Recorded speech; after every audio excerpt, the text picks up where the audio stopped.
You were involved in the movie Jews in Baseball, a love story. What was the common thread that you felt kind of ran through that movie that kind of tied together the Jewish baseball experience?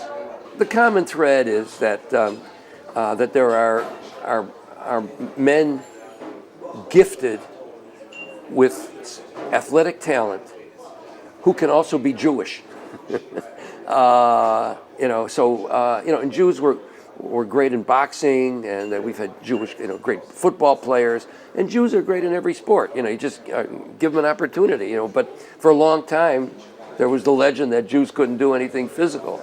But turns out not to be the true. The other theme seems to be the perseverance and kind of going through some of the discrimination that that especially for the first half of the 20th century was very prevalent. Right. Well, I talk about this we have talked about this in the film to a degree, and a great example of this is in the first 20 years from 1900 to 1920.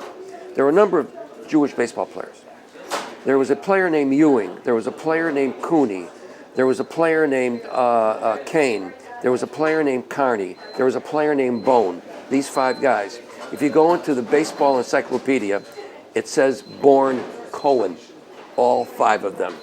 And there were others. Now, there are a couple players named Cohen who kept their name, like Andy Cohen and his brother. Jimmy Reese, who would play with the Yankees for a short period of time, he was born Solomon. The last name was Solomon. There are a number of these people. And, it was tough being Jewish and then going to minor leagues and playing in the South especially.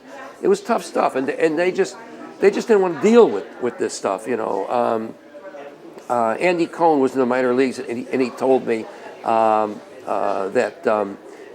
he made a great catch, and someone in the stands says, just like a Jew, trying to get everything your hands on, anything you can, So that was the legend and the stereotype.